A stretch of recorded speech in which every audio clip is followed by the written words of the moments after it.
ya tenemos otra semanita más y tenemos un tema más para MDW Weekend Inspiration. Gabriel, Kevin, how are you?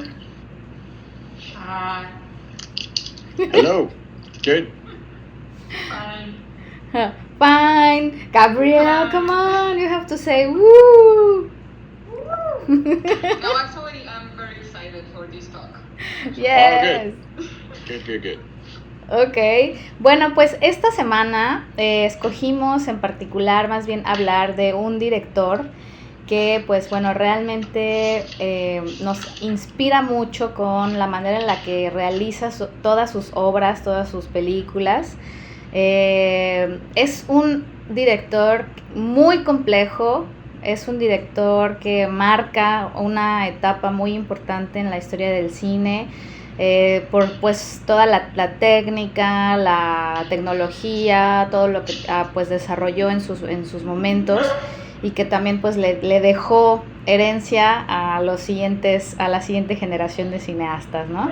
Estamos hablando de Stanley Kubrick y pues bueno, justamente vamos a tratar de tocar solamente algunas de sus películas porque son muchas.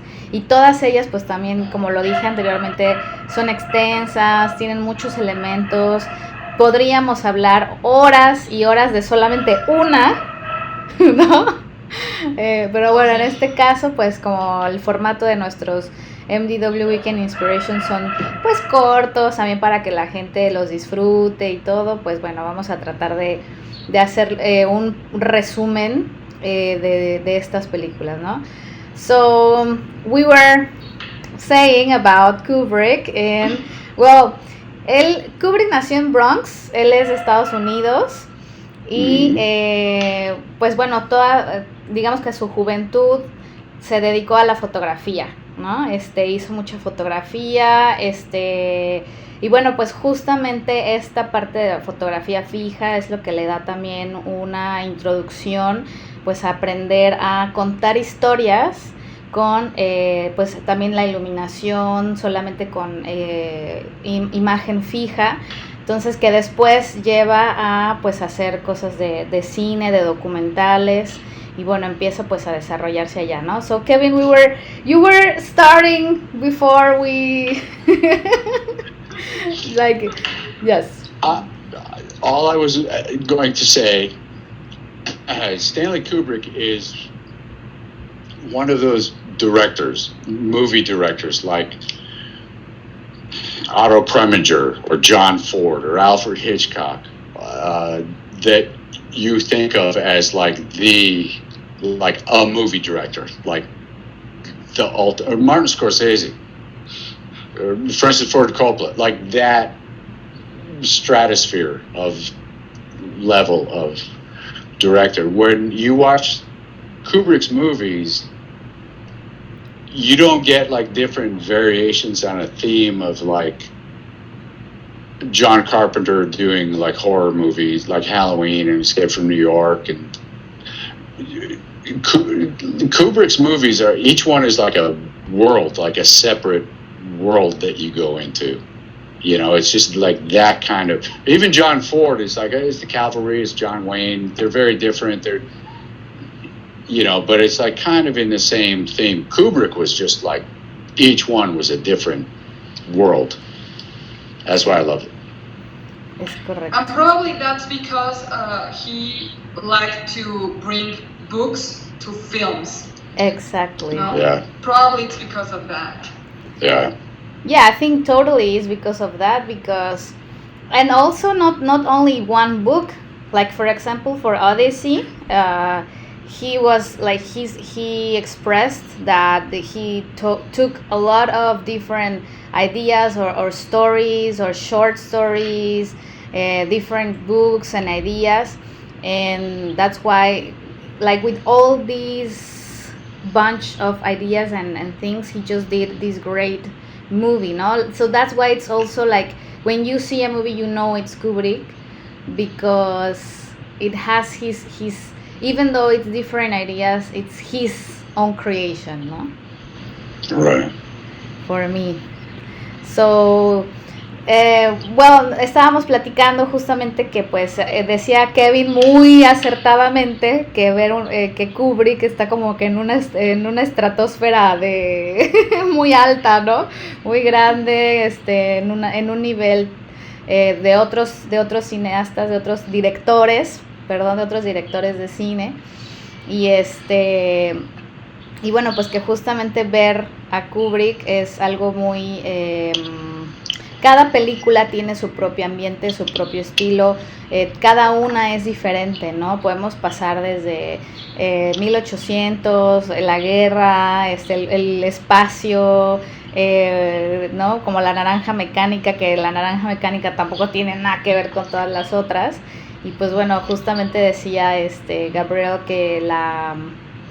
que puede ser, sí, I know. Sorry. An incoming call. Decía Gabriel que pues justamente es porque Kubrick adapta muchas historias o libros y las trae a las películas, ¿no? Los expresa por medio de una película. Yo comentaba también pues que decía Kubrick que por ejemplo en Odisea no nada más utiliza una o expresa con una sola historia, sino muchas pequeñas historias, ¿no? Entonces, what else? Well, he could go from Nabokov's Lolita to Arthur Clarke's 2001, and he's interested in both, and he could tell those stories. You know, and it's like, yeah, I could read a book and see it as a movie. It's amazing. Actually, one of the stories they teach you in movie history is that when Kubrick was going to film a new movie, because he stopped throwing books to the wall. He was just in his study reading different books, and every time he didn't like one. Sorry about that. Sorry about that. Oh no, it's cool. It's because they are calling me, so every time he read a book and he didn't like it, he just throw it to the wall. Mm-hmm. And whenever her wife just stopped listening to this noise, it was because he found a book that he liked. That he really liked, and that's his next movie. So I really like that. That's cool. But that's what makes him amazing to me, that he would search. And that's lost now. That makes me sad, actually, that movies aren't done like that. But that's why we have Netflix. But you got to go. Es una comparación así también muy grande. You're comparing. It's a very huge gap between Kubrick and Netflix, Kevin.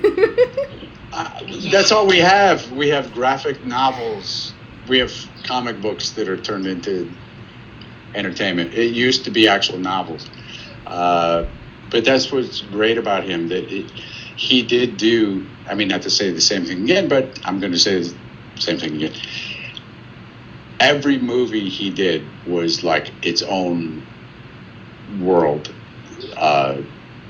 2001, Full Metal Jacket. It's like it just you went. He liked to go just to like a whole different place this time.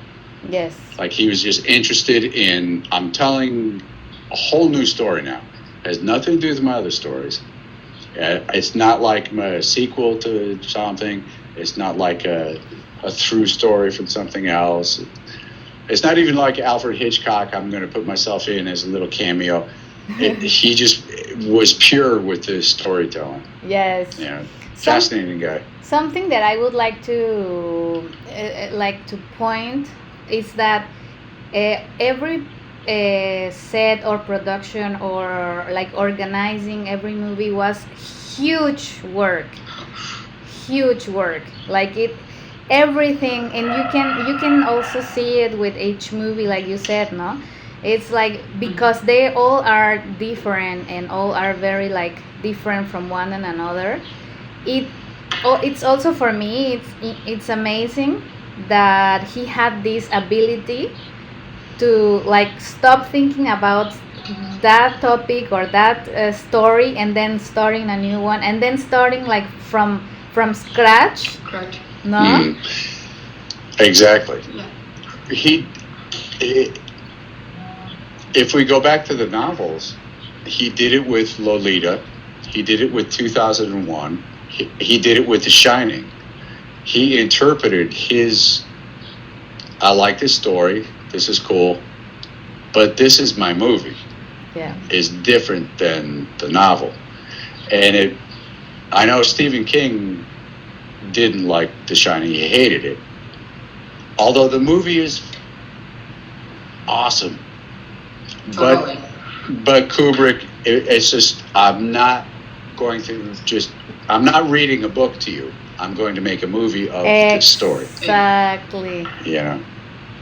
Well, and that's something that you don't see now, because everybody wants an adaptation exactly by the book, word by word, and Kubrick just took the elements and put it in there and just make a new whole thing.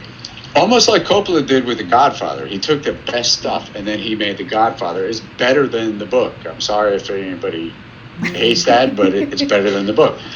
But it's like, even like Lolita is an interesting novel, but it's a funny, way more interesting movie. It's like a bizarre dark comedy. It's actually, to me, better than the novel. I don't know, maybe it was corrupted by the humor. I don't know if there's a purist that likes Lolita. The same with The Shining, I think I love Stephen King. I love reading his books. I love picturing the world in my mind. Kubrick's Shining, I think, is better than the novel. If I'm flipping channels and The Shining comes on, I'm trapped. yes. I have to look. It's just so, no matter where you are in the movie, it's hypnotic almost. Totally. Exactly. And he did it also with Barry Lyndon, because actually Barry Lyndon is also a book, and it doesn't, I prefer the movie even though it's slower than the book also. I haven't read the book, but the movie, I like it, but like you, like Kevin said a little before we started, it's a little bit tedious. Yes, I think that's the words. I'm so sorry. I saw it when I was very young. To be fair, I should watch it again. I did not watch it before this. No, but that doesn't mean it's a bad one or it doesn't have like perfect things in it. It's just the way I think it's that way because that's the essence of the story, like per se, no, like in sí. Look, some of my favorite movies, if I showed them to a young person now, Bridge on the River Kwai or The Good, the Bad, and the Ugly, it's my favorite movie. Those are almost 3-hour movies. People would be completely bored. There's not enough action. Maybe I saw it when I was too young. I'd be interested in watching. I remember some shots just looking like living paintings almost. Mm-hmm. I remember it being beautiful. But that's not my strong point with this conversation. So I'll leave it to you guys. Actually, I love Barry Lyndon because of the aesthetics more than the actual story. The story is okay. I mean, it's a guy that you are following through his life and how he reached the level to be an aristocrat, and then he stops it. That's the resume of the movie. But actually, what I love is the costume. There were a lot of investigation of the gear so thoroughly that it's just amazing. And Kubrick was just such a pain in the ass. Sorry for that. It's crazy to look back that's what people wore. Like It's so elaborate, it's so heavy, it's so overdone, and it's like but because that was proper and that's what you did, and it showed some sort of, you were able to afford it, that you weren't dressed in rags, so you would just like overdress to such a ridiculous extreme, and the hats and so uncomfortable. Yeah, it must have been horrible. But also they use so much layers of clothes because they smell bad. So the clothing and all the perfume just produce all the smell. Yeah, because nobody ever takes a bath. It's just nasty.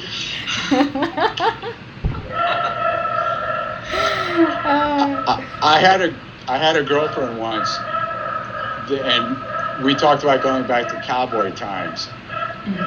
And she's like, "Oh, I would love to do that." And it's like, "Nah, that'd be horrible." It's just like, let's just watch them in movies. And it's like, no, it'd be awesome to go back. It's like, do you realize how disgusting it must have been? It's like, no. Let's just watch movies and I'll wear cowboy boots. It's like sorry that I'm going to go through another topic. We are with Kubrick, but you just made me remember about those cowboy movies where guys were just spitting in these things. Oh, yeah. It's like, it's the most disgusting. Spitting all the tobacco. Sorry. Okay. Nasty shit. And I was going to say, to mention the what we were talking about the technology, with the candles. He filmed this movie knowing all this, and he wanted to film it that way, no? He wanted to, but he wasn't able to. Not 100%, but he tried. Yes, and I think it was a very good try. Well. Yes, and here also for Barry Lyndon, so we have the costumes, we have the wigs, we have also the makeup, no, the heavy cheeks, the heavy blush, the white faces, and they don't even look like it's too much. It's just perfect for the to express the timing and the la época, no? La época. Yes, it's because I think you can mess pretty easily look of Marie Antoinette era. Right. I mean, you can, I don't know, I think you can easily look like a clown, and they don't look like that. Exactly. But it is basically clown makeup. Yeah. It's a very bizarre choice to do, that I am so perfect that I'm just going to paint my face white, because I'm able to afford white paint, and I'm able to afford this white, to look like some kind of angel or whatever their interpretation of beauty was. And it's like, I'm so perfect, but you're just painted like a clown. It's because they were chosen by God. That's right. The interpretation of that whitish face. Yeah, it's such a strange thing that actually happened. It's weird. It's like Donald Trump's hair. It's actually happening again. I don't understand why he used that, or why doesn't anyone just glue it properly so it stays there?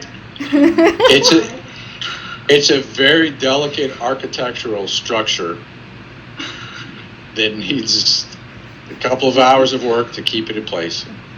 It's a whole thing. Takes hours to manage the technique. My friend Randy sent me a picture of Donald Trump, and they didn't take out all the hair clips. He went out to getting his picture taken, and he has all little hairpins in his hair.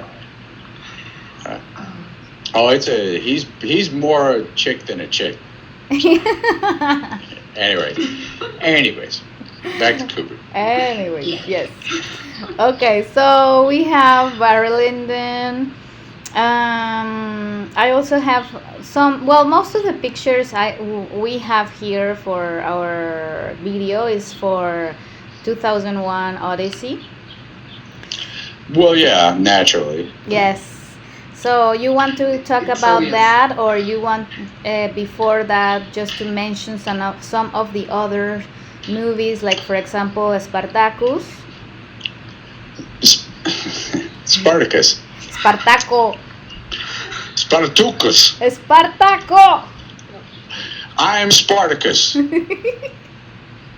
Spartacus is, I think somebody else started directing Spartacus, and then Kubrick came in and took over. And it is an epic slave revolt movie. Like Braveheart, like Ben-Hur. I mean, it's just this epic, long slaves revolting against the Romans who came in there. Kirk Douglas is the star. Yes. Who was like very, tough and athletic, and I think did Kirk just die? I think so. I was going to say that. Like I was going to say, I think he's still alive. He died this year. He was 101 years old. 101, the most badass actor ever. He wins. And it is an amazing movie with amazing stunts and epic battles and close-up battles and fights, and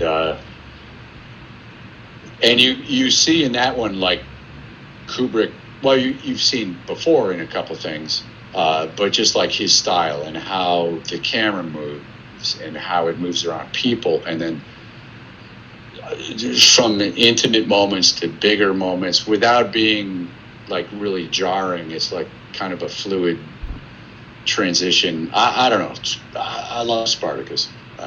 Spartaco. And at the end, I love, and that's the whole thing at the end of Spartacus is the Romans come. It's like, which one of you is Spartacus? Because we're going to crucify you.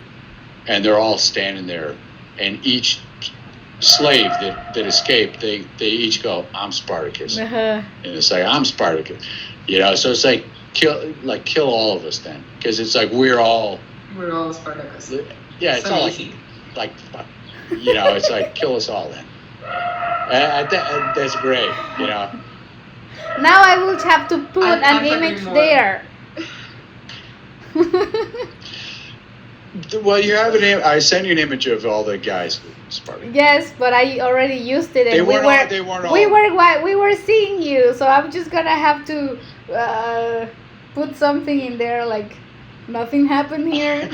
Okay. Nah, it's okay. I'm just kidding. And then after Spartacus, which one do you want to jump up to? Well, we already talked to Lolita. About Lolita. Well, okay. Well, let's talk about, before we get to 2001, if you guys don't mind, can we mention Peter Sellers? Oh, yes. Dr. Strangelove. Mm-hmm. And Peter Sellers also in Lolita. Mm-hmm. Lolita, the novel, is not that funny. It's more of an interesting story of an older man that falls in love with a very young girl, and she falls in love with him, and then it breaks apart, and then he becomes obsessed, and blah, blah, blah. The movie has a bizarre, humorous element sort of added to it, and Peter Sellers is a big part of that as Quimby, this guy that starts to follow James Mason around, Humbert, and that begins Kubrick's association with Peter Sellers, and he's hysterical in Lolita. But then we get to Dr. Strangelove. That's Stuart Freeborn doing the makeup on Peter Sellers, whose performance, which is actually 3 performances in Dr. Strangelove, is pretty amazing. And then Stuart Freeborn doing the bald cap as he plays the American president, and then the mustache as the British officer. and then as Dr. Strangelove with the crazy, he's this insane German scientist. I can't find the image, and I just put one from The Shining. So sorry, guys. Oh man. No, that's okay. I just put it up. Uh-huh. Keep going. But okay, and just for a second with Dr. Strangelove, Peter Sellers is amazing with his 3 performances. Sterling Hayden is amazing as the crazy American general or colonel, whatever he was, that he's like he doesn't want to be polluted by the commies. And George C. Scott in the War Room. I mean, it's a very dark comedy, basically about the end of the world during the Cold War, where at the end it just does everything. The world is destroyed, and it's just a bizarre comedy that no one would do today, just as oh, here you go, here's a movie. And that's such a shame, that you could do that. And it's like, well, it's such a cool story, and it's like, why not? And it was at the height of the Cold War.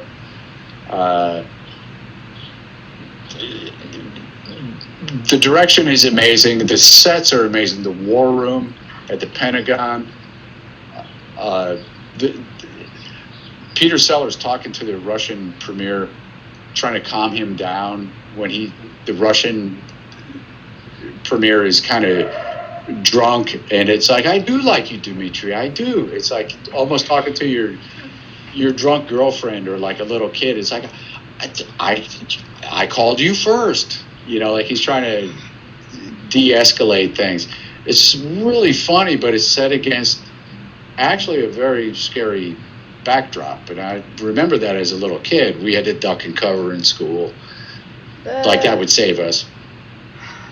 When the hydrogen bomb dropped, go under your desk.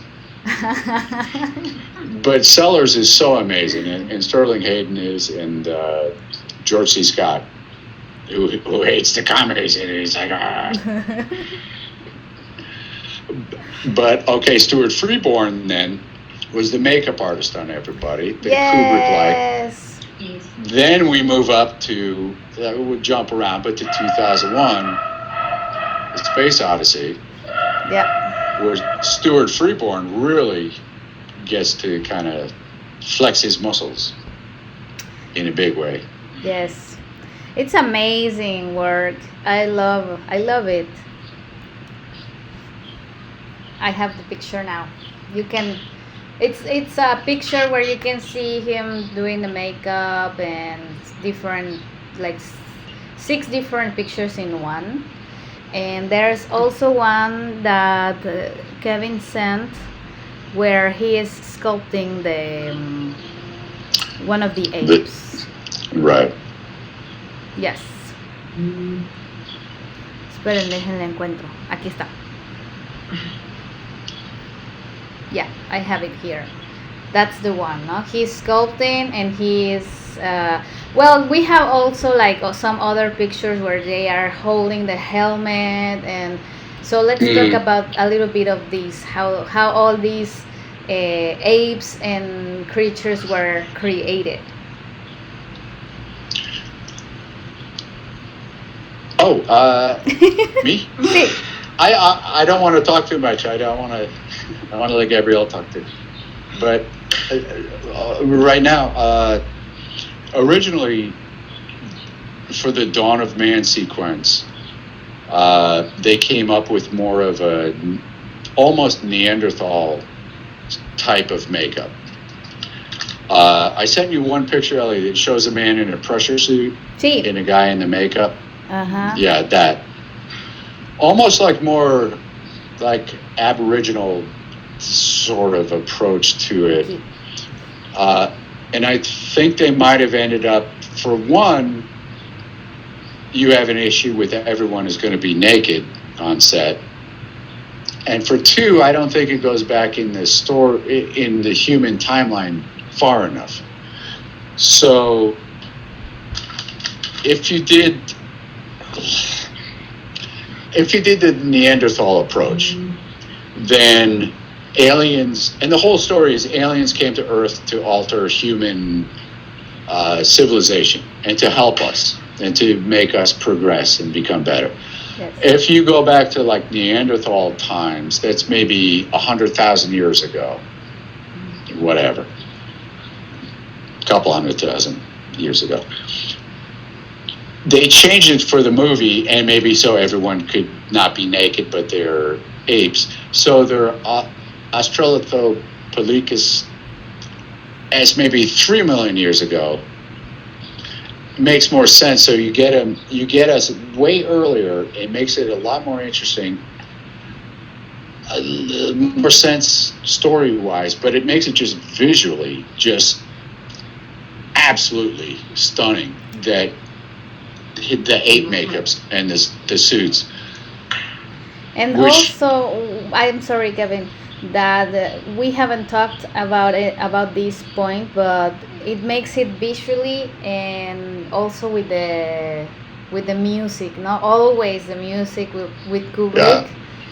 This mix is just like lo potencializa, no? When you see. Yeah, and just even the sounds. Sometimes the music just turns into sounds, and then back into music, and then back into like a tone. It's really amazing. And watching that Dawn of Man sequence, which was shot at Pinewood, I believe Pinewood, or maybe Shepperton. I think it was Pinewood. No, it was Shepperton. Okay, and it's on a soundstage. Even though it's supposed to be Africa, where we all came from, everyone shut up about it. We're all from Africa. Let's get over it. They went out there and they shot different plates and different photographs.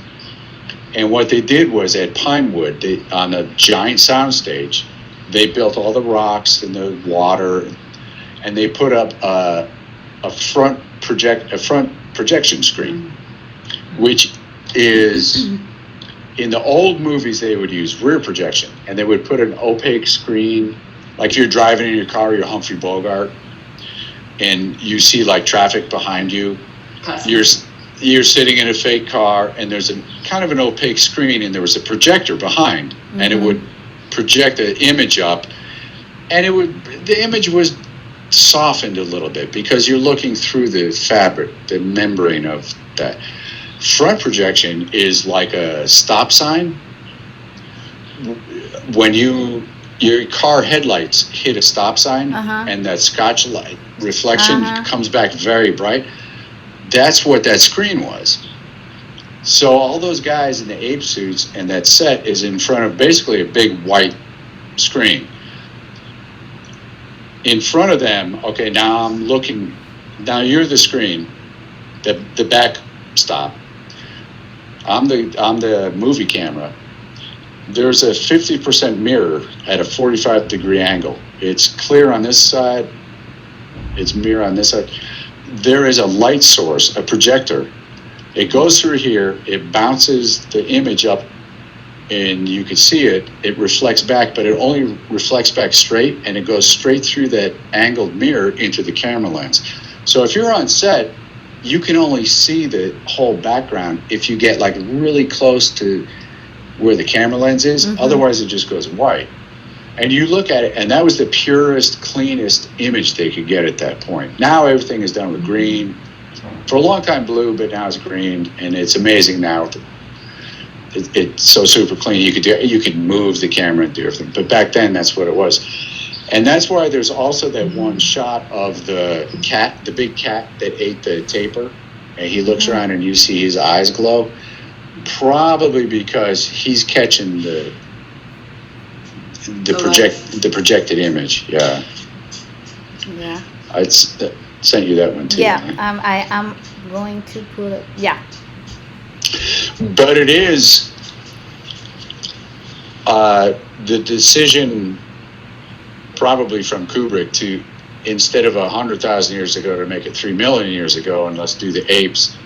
Freeborn stepped up and he made the ape suits. If you look at pictures of them, they're a little bit crude in still images, they're actually very crude. But if you watch them in the movie, the performances, when the guy is like, he's eating the meat, like they're just, it looks so real. It looks so natural. It's beautiful. It's so cool, the performances.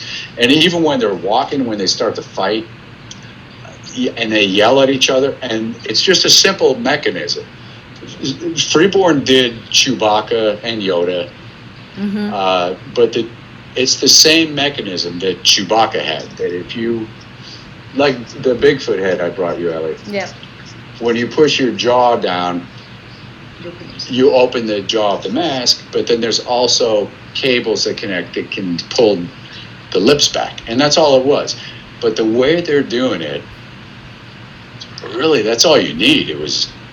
It's amazing. Every time I see it now still, it's like basic, simple stuff is shot so well and performed so well. Is beautiful. It's perfect. And again, it's not only like some random actor in the suit just acting. It's someone that actually tries to emulate this ape movement and everything, no? Mm-hmm. It's almost like a dance if you put it that way, with the music and everything. It's just like dancing, performing this scene, no? Well, that's what it is, and it's very difficult. It's very hot, even though those are very small suits. Still, it's very hot. The set is incredibly hot with all the lights. You're wearing black fur. And very physical. It's a very difficult thing to do, and it's amazing. Even when they're digging at the beginning, and it's like very simple animal type movements, and then Dan Richter, when he's Moonwatcher with the bone, after they touch the monolith, and he starts to think, and it's like this, I could do something with this bone, and then it's like.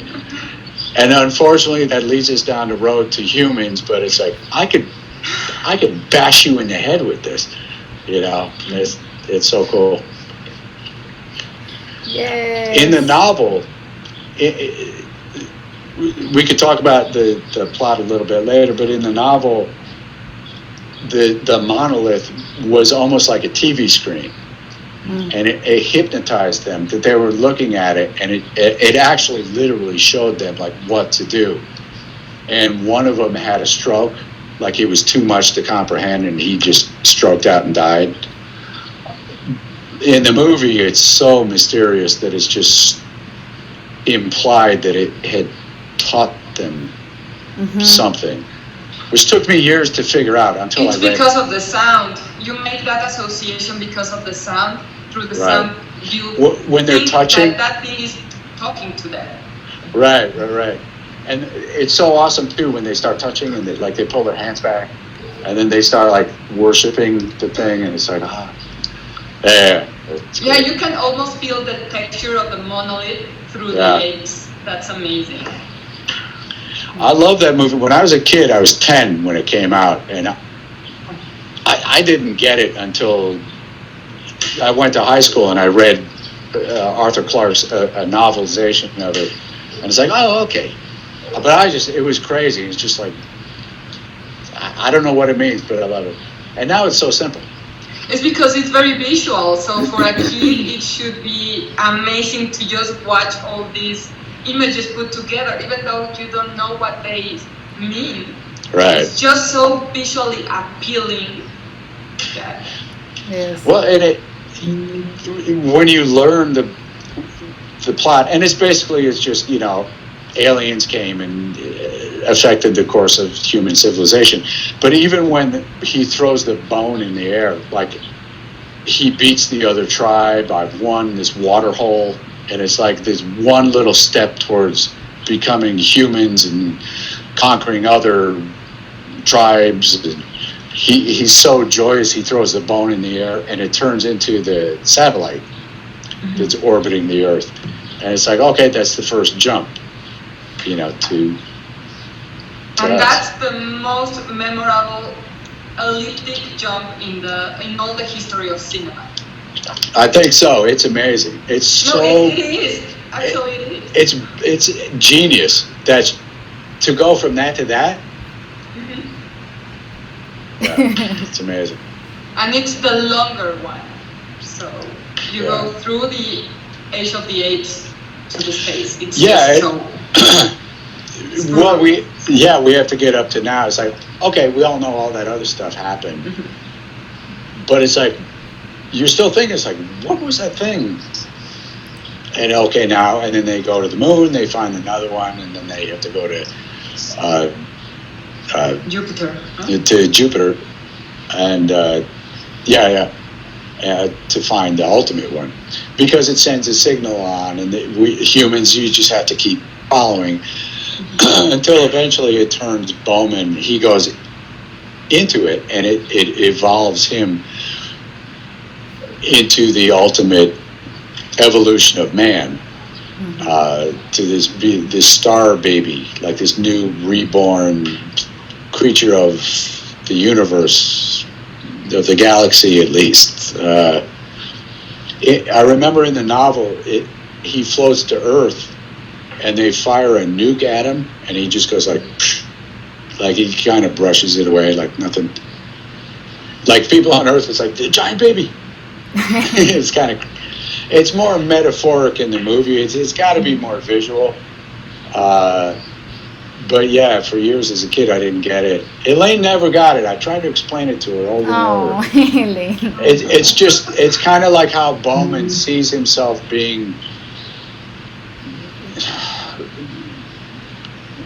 metamorphosized into this greater being by the aliens at the end, where he, maybe in a way that only he can understand in his mind. I'm an old man now all of a sudden. Okay, I'm an even older man all of a sudden. It's not literal. It's just... Yeah. And now he's just this star baby. It's great. It's 2001. What are you going to say?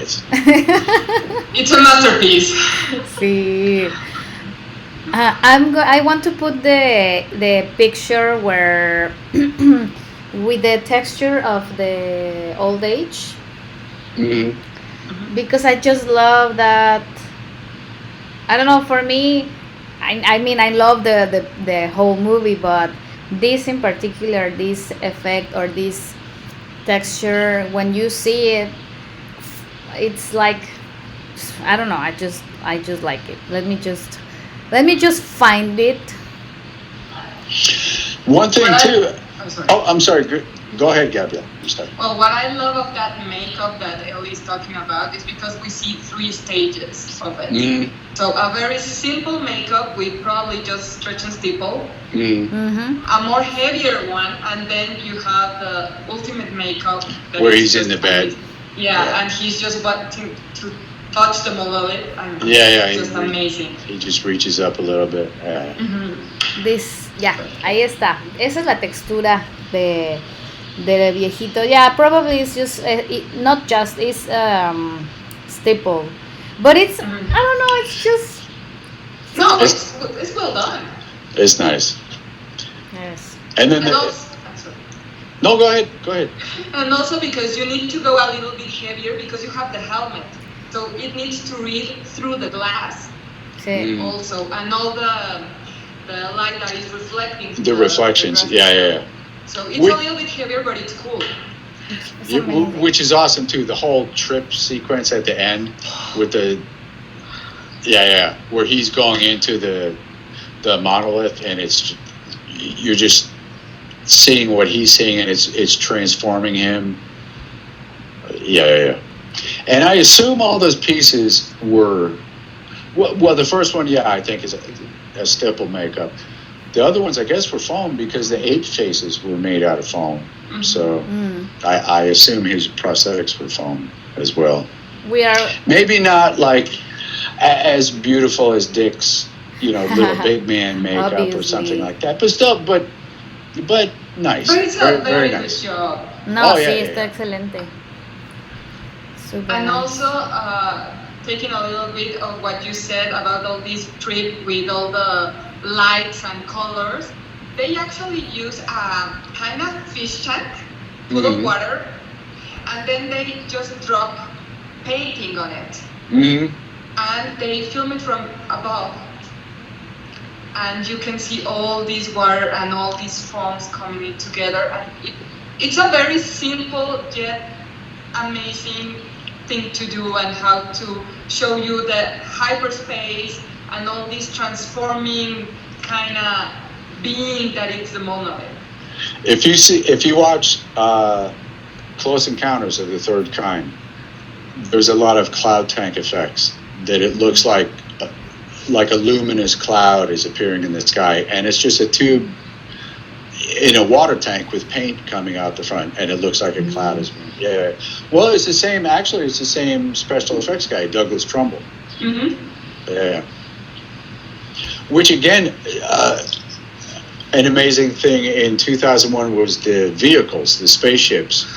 Yeah. Just the design of those, they seem pretty practical, and it's for the first time we're seeing the space vehicles that look that way and look a little bit weathered, like a little bit used, a little bit like more realistic than like a silver 1950s, rocket ship. That everything looked like a bullet. These look more functional. When they landed on the moon, like the suspension kind of gave a little bit. Some of them were actual models being shot against a background. Sometimes you see it's a photograph that's cut out and just animated through. There's no dimension. Well, there's 2 dimensions to it, so it's more like a cartoon of it going. But it's like that changed everything. And that changed when Star Wars came up, which changed it again. Let's make everything even dirtier and rustier and more broken. But that wouldn't have happened if it wasn't for 2001 putting it out there. Yeah. And also the use of a spaceship that is circular. I mean, also those kind of choices are amazing, because you can see how he composed all the frame. I mean, he knows about lines, he knows about textures, he knows about color, and he gives everything to it. He believes in what he's doing, and he knows he's doing the right thing, and he's going through it.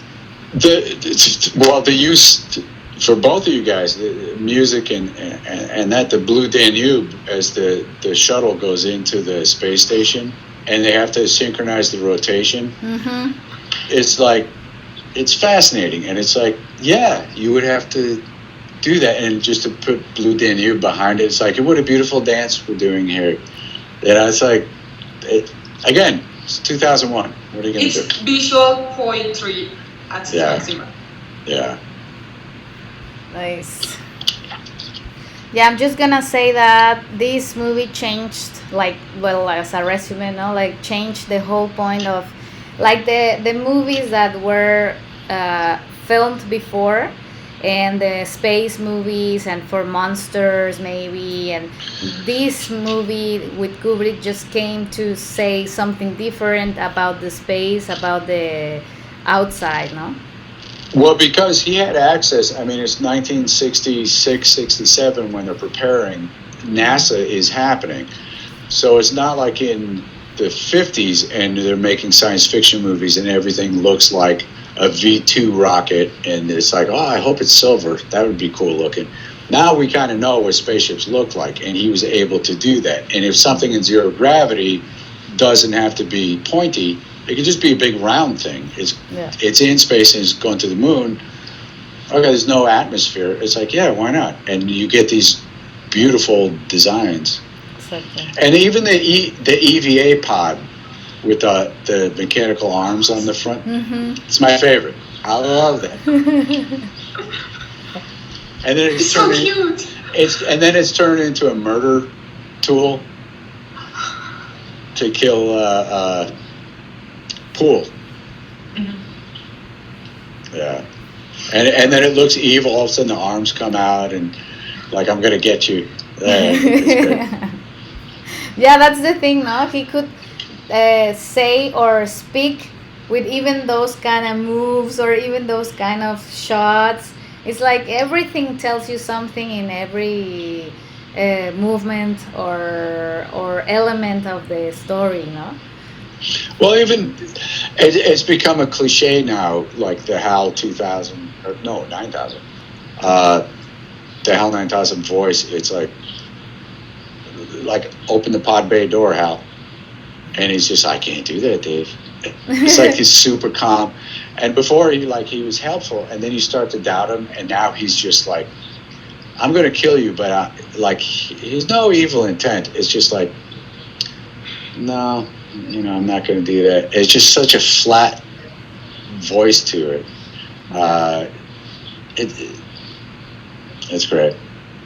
So basically, this is your favorite of Kubrick. What? Gabrielle, what do you? We need to say that. We need to say our favorite of it. No. I am just giving it some excitement of our talk. What do you think, Gabrielle? I don't know if I could say. No, because I know you also love Doctor Strange. Doctor Strangelove. Doctor Strangelove is amazing. It's great. Lolita is great. Paths of Glory is great. With Kirk Douglas. So Kubrick and Kirk Douglas got along. Full Metal Jacket is really interesting. It's almost two movies in one, where they go to boot camp, and then you watch Vincent D'Onofrio lose his mind, like he can't even get to Vietnam before it goes bad, and then they get to Vietnam. But I think a better Vietnam movie for me would be Apocalypse Now from Coppola. Just for me, Full Metal Jacket is great, but I think Apocalypse Now has all the feeling of the states part and the way of being of the Americans. And Full Metal Jacket, I don't think it has the same feeling. Like it tells you something, of course, something interesting about this situation, but it doesn't have this American style. I don't know. That's how I feel it. Wait, which one now? The Full Metal Jacket and Apocalypse Now, you said? Apocalypse Now. Mm-hmm. Yeah, but which one? Which one, what? That Full Metal Jacket doesn't have the feel that has Apocalypse Now and the point of view of the Americans. That's what she feels. Oh, okay. Well, that's funny because I feel the opposite. It's like, to me, Full Metal Jacket seems very American, because it's like those kids are fucked up before they even get there because of the American style. It's like when they're even teaching in Full Metal Jacket, the drill instructor, Arlie Ermy, who gets killed later by Vincent D'Onofrio, he's talking about how good Marine snipers are. And they talk about Lee Harvey Oswald killing John Kennedy, and he's proud of that. That was a good thing. It was a good shot. Like, to me, that's so American. Okay. That it's like you're taking pride for like the wrong thing. Okay. But also, I love Apocalypse more as a movie better because it's just this insane acid trip. Like, here's America in Vietnam on acid kind of thing. I see your point. Probably we feel that because we're not Americans. I was going to say that because sometimes because we don't have the knowledge, the feeling. I don't know. Because of that. They both show the failure of America in Vietnam, but just like different versions of. But sometimes it's complete failure. Gabriel, sometimes that happens. Sometimes when I'm like with these things, and Kevin said something, and it's like I never see sometimes the same point of view because of course, he grew up there, and it's like sometimes when we talk about something from Mexico, and then he's like, I never saw it that way, and for me, it's like super normal, no? So yeah, probably it can be that. Yeah. But basically, yeah, the two movies show.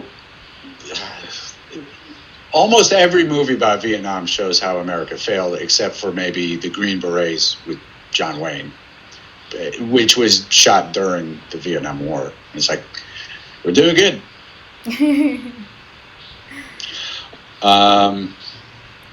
So Full Metal Jacket, and then I have the only ones I have left here is, well, The Shining and two of Clockwork Orange.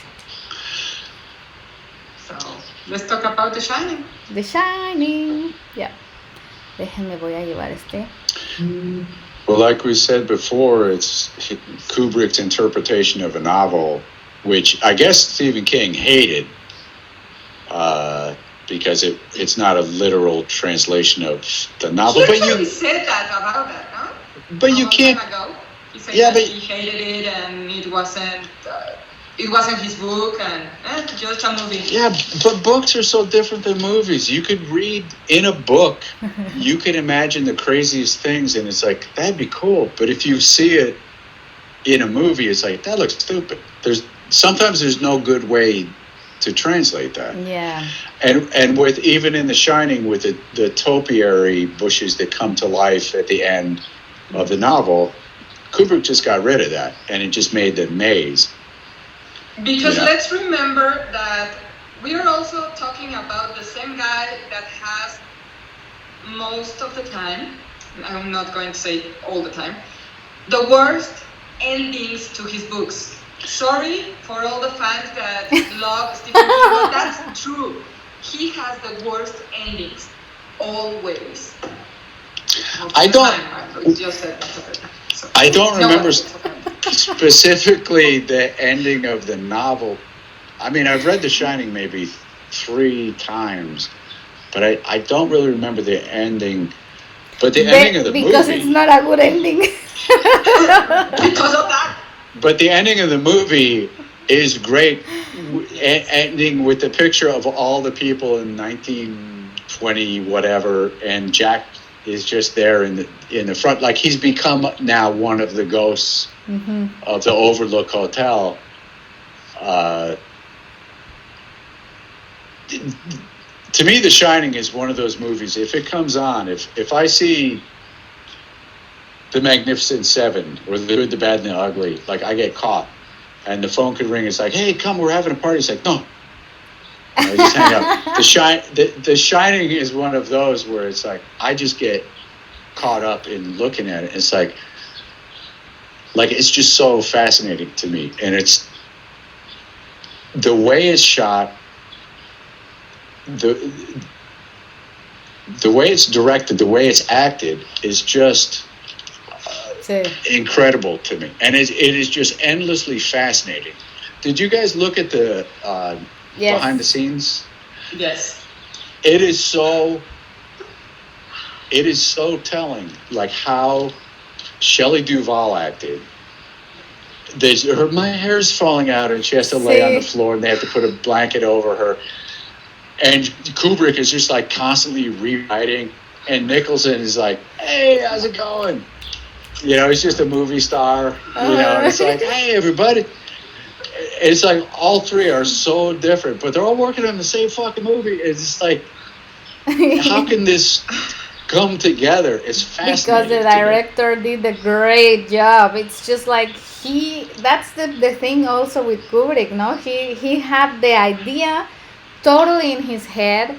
And I think also I don't know if it's in this one that you sent or another one that I see, that the Kubrick tells the girl like, no, don't do it this way because it's stupid. It seems stupid. Right. And then she's like, no, but I think it's good. And he's like, no, No, so and a lot of people said that Kubrick had trouble or problems with some of the actors because he was like very, like, yeah, like he was, Demanding. uh-huh. I But it has to be that way. If you He's a know director. I mean, he exactly, needs to be that way. I think it was maybe it's a weird thing, but actors are weird people, so I'm just going to put this out there. That I think he's watching it, and Shelley Duvall is kind of lost in her role, and he just abused her in a way, like mentally abused her to make her like, I want her to be frightened, but she's not doing it right, so I'm just going to like mess with her head or ignore her. Nicholson is Nicholson. He's fine. Like he's gonna do whatever, and he's like in his element. yeah, and he's like he's gonna go crazy. Well, yeah, of course he is. It's like he's perfect, and it's just really interesting. And it's also there's one sequence just to talk about that just for another second, where they hand Nicholson script pages at like at 10 or 11 at night, and he goes, well, I got nothing to do between 12 and 1 this morning. Like, all you want to do is go to sleep. You know, of course, I'm going to go to sleep. I'm not going to read this, but he just makes a joke out of it because it's like, I'm a movie star. I'm in a movie. It's like, I'm having the time of my life. It's like, I'm just going to be a smart ass and be funny, you know. yeah. Whereas Shelley Duvall was just like a wreck laying on the floor, you know. It's so interesting. But for another second, that behind the scenes was to show the set, the lighting outside the windows, and that you get caught up watching that you're in a real hotel in Colorado, and you're not. And when you watch that, it's like, oh no, of course not. It's a set in England, and those are lights outside the window. You watch it in the movie, and it's perfect. I mean, it just looks like you're in a big hotel in Colorado, and why not? It's like, it's big enough. They shot there. But no, they didn't. Amazing stuff. Yes. Maybe that's my favorite one. Oh, interesting. I don't know. When the guy's that good, it's hard to choose one. No, see, no, I don't have a favorite. I think for me, Clockwork Orange was the first one I saw of Kubrick, and I just thought it was like something very crazy. Like, what am I watching? It's like a late 60s, early 70s art film about violence. Yeah. It's kind of hard to comprehend. And so like the solution to violence is to be even more cruel and violent. Mm-hmm. But that's basically what it is. It's just done in that weird style.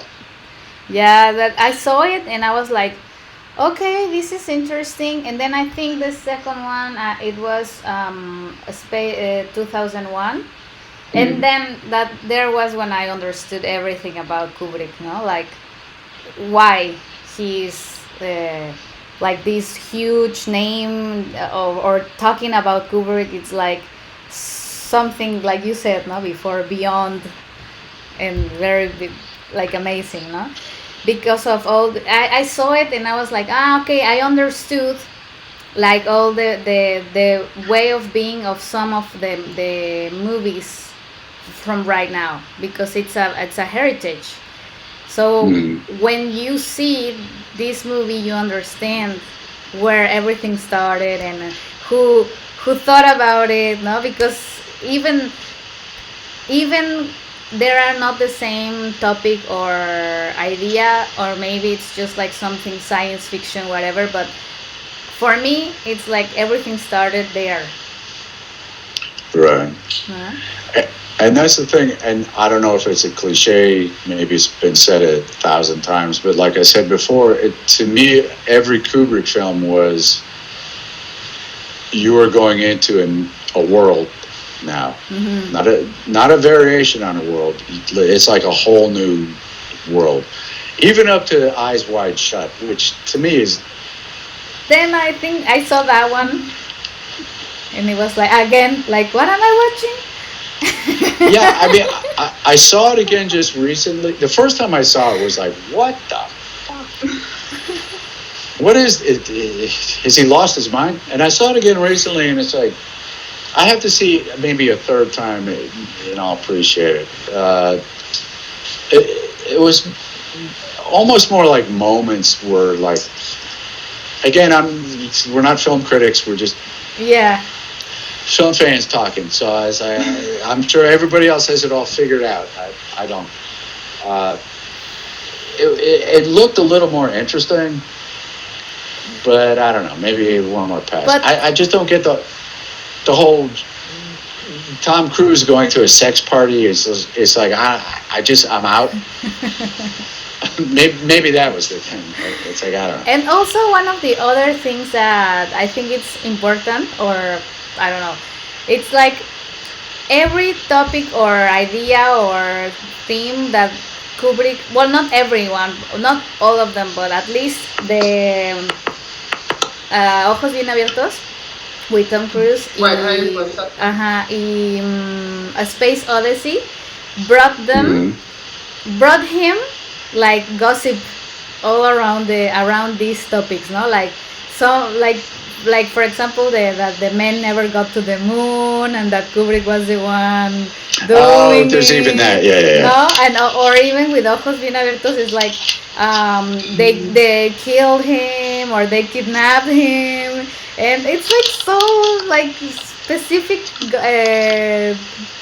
crazy ideas about this. It's like, why, no? Also, people started to talk about that it was a movie for Tom Cruise to have open relationship with a lot of women instead of having a single relationship with Nicole Kidman. There was also that loss. Yeah. Well, I've heard that too. Although I think Tom Cruise would rather have. Well, I'm not going to. It's What?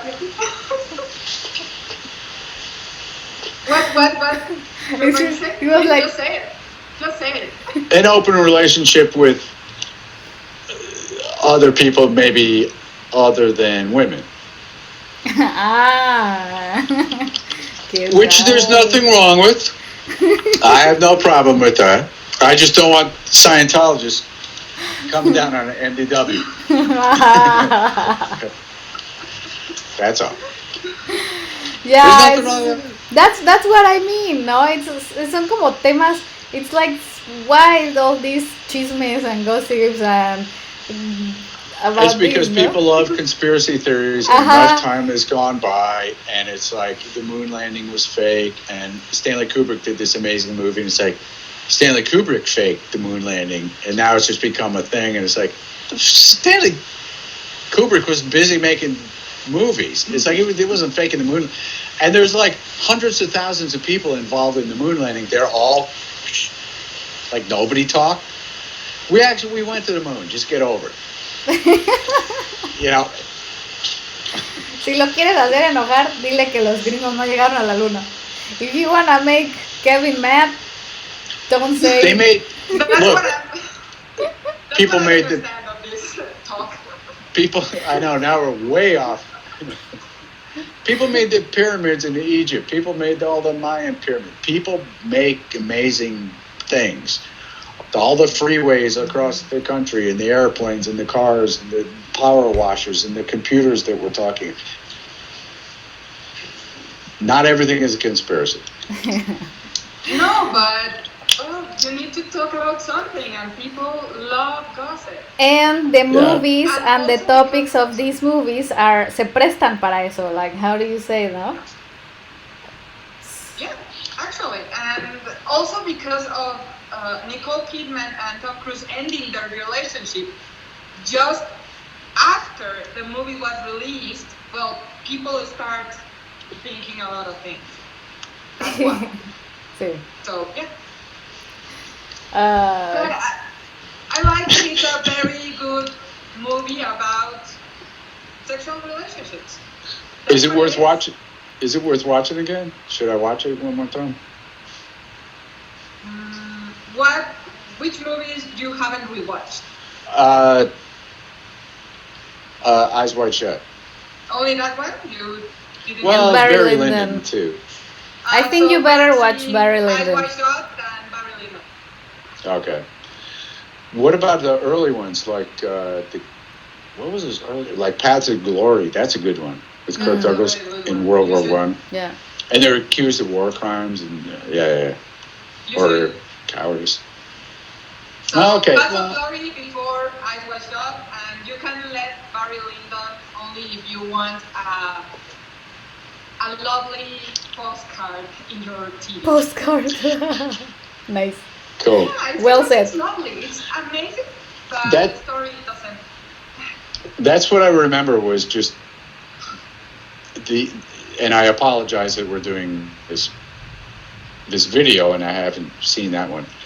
But I just remember it being almost like a painting, like you would look at a painting that has come to life and they're moving. It's like, wow, that's really cool. That's why it's so amazing, because it is. And then I fell asleep. Well, that's That's a shame. that's a shame. I'll try it again. You can do it like in parts if you want. We can give you that. Exactly. 1 hour a day. 1 hour daily and you finish Barry Lyndon. That's Sí, it. exacto. For me, I can't say what's my favorite Kubrick movie. Sorry, I can't, because all of them are just amazing in their own particular way. Sí. And for very different reasons. That's why I can't choose one. But the first movie I saw was The Shining, and I was amazed because of everything. First of all the colors of the set, the Sí. symmetry, And the design of the rugs, the orange pattern, and also that it's a very symmetrical pattern. I just love the symmetry in that movie. I'm obsessed with the symmetry. it's like oddly unsettling. And I can't describe it, but it's like, I don't like it. But it's like all the carpet and everything everywhere. And it just, for some reason, it was brilliant Sí. when they designed it. And it's just kind of off-putting. And now I see it now. You can get like a T-shirt or in that print, because it has now stood the test of time. It's like, yeah, that is a messed up symbol, or pattern. Yeah, totally. Also because of the woman in the bathtub. Ah, sí, Yes. aquí la Talk about tengo. that, because that's scary as shit. Yes. And when you're a kid and you're watching The Shining, it's just so fucking creepy. And when Danny, it's cool too, because Shelley Duvall has the biggest meltdown because she doesn't know what's going on. So she's really out of her mind. It's actually Jack and Danny keep it together a little bit better, even though they're actually seeing the ghosts that are there. And they both see the woman in room 237. Well, I think it's different in the book, but whatever. But yeah. And then Jack goes in and he's like, she's like beautiful, and it's like, oh, but then he sees her for her true form. He starts to see the ghosts of the hotel, which is a great makeup. Yeah. Yeah, it's disgusting. I love all those. What are they? Laceration of the. Yeah, well, Como blisters, no? yeah.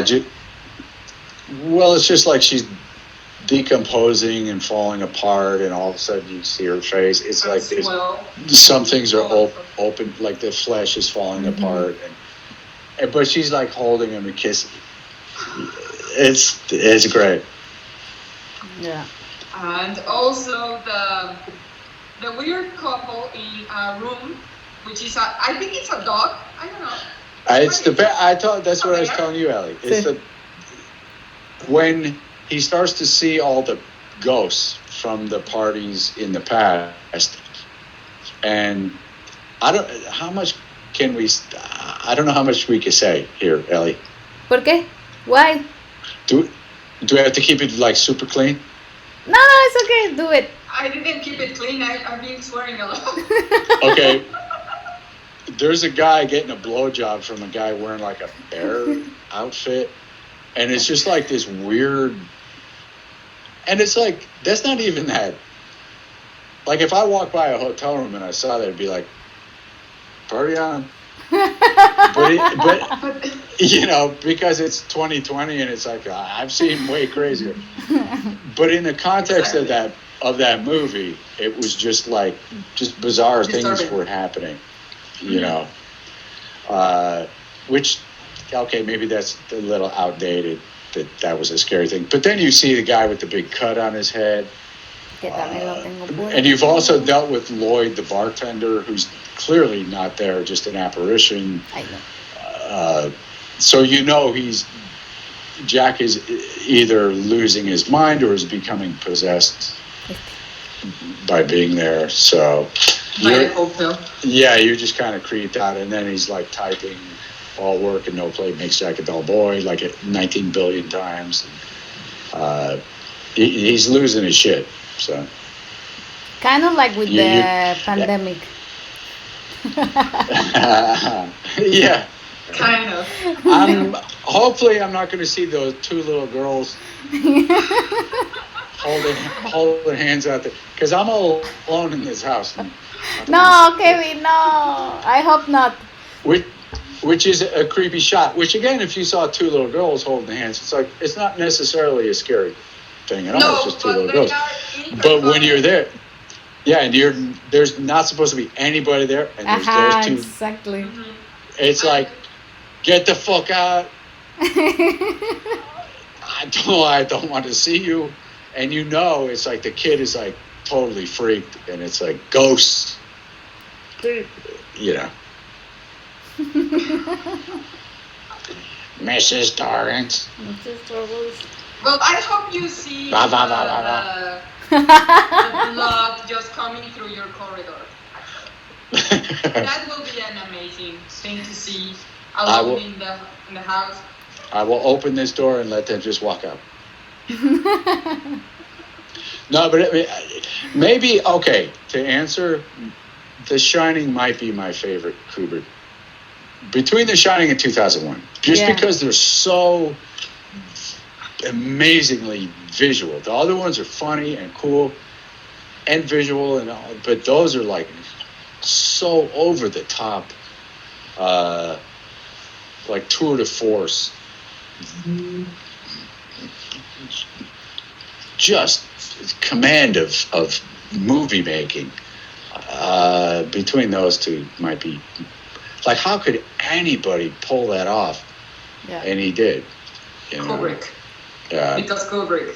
And also The Shining, because a topic Ellie wanted to talk about, that it's the eyes makeup. Sí. Yeah.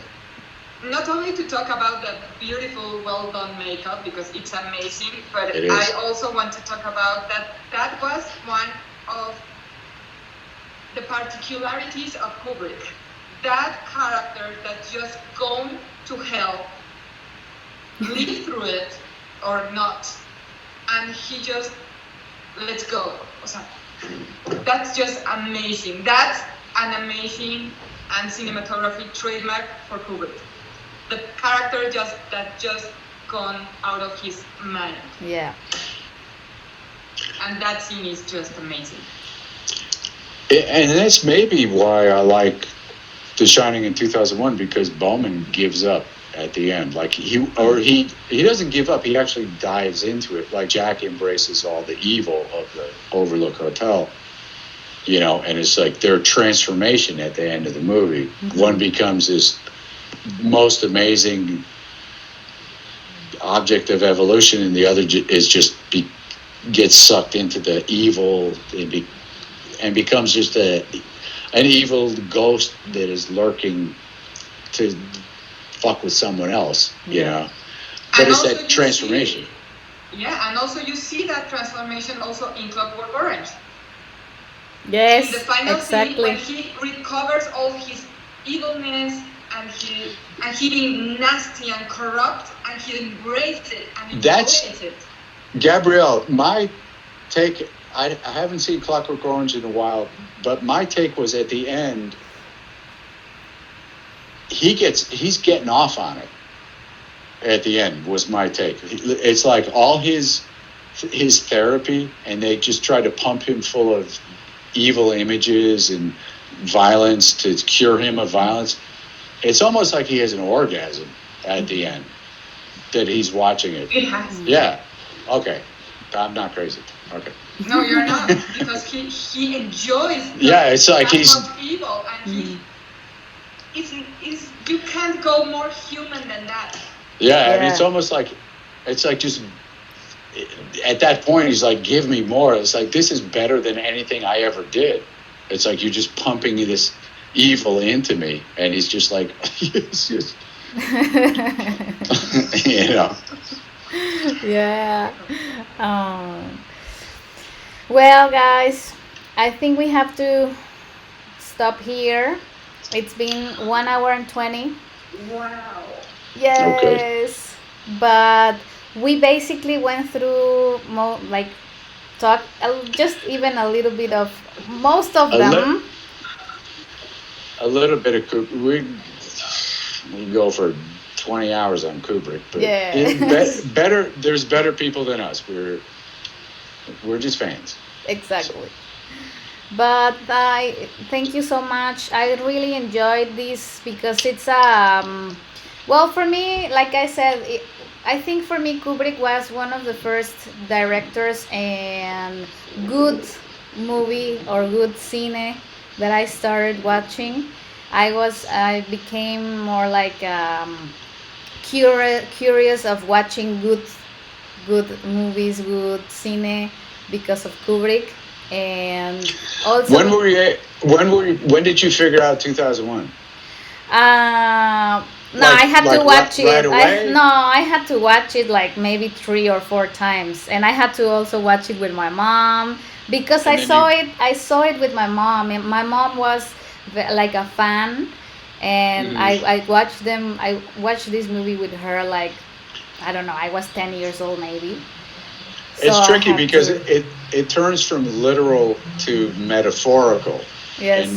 And you're almost lost, but you have to know that. Yes, it does because that. like you guys said, no, it's like you see del monolito and you see like all these scenes, and no, like at the first you have to watch the full movie. Because when you are starting it, then you don't realize in that moment what's going to happen or what that thing is doing there. Like it's this kind of movies that you have to watch and go through all the movie to at least try to understand the beginning. Right. For me, no? And then you have to, like, well, I had to keep watching it like 2 or 3 times. Yeah. And then once you figure it out, it's like, again, like we talked before, it's like, it's so obvious. It's just ancient alien astronauts came here. And it's like, okay. I think I understand it first with all, it's going to sound crazy, but with all the body, and then I understand it, like, in my mind. It has no sense at all. It's the best form I can put it on. I understand it with my senses and with my hearing, even with the smell. I just can't say how. But yeah, my body understands it first, and mind. Yeah. Okay. Yeah, it's because of all these. It's visual. It's like the music and everything, and yeah. I think it's normal, Gabriel. And it's so poetic that you just feel it within you that you are understanding everything. Yeah. It's art in its pure form for me. See. That's what movies used to be. Yeah. You know, just that you could actually imagine somebody coming out with that now. or a version of it more appropriate for 2020, but like a confusing, bizarre, forward-looking movie. Maybe the closest thing would be like Interstellar, or but even that's not at the grand scope of 2001, but that might be the closest, or Gravity. That movie is more like for the concepts, the idea and everything, and visually it's not bad, but it doesn't have anything to do with with other. Well, no, but I'm saying it's like, what might have been the closest thing lately? Might have been something like that, like an intellectual science fiction. Sí, puede ser Interestelar. I really like that movie. It could be. I will think about that, actually. Which one? Revisit, and I will think about what you're saying by also watching again Interstellar and another sci-fi movie and see if it can compare to that. Yeah. Interstellar.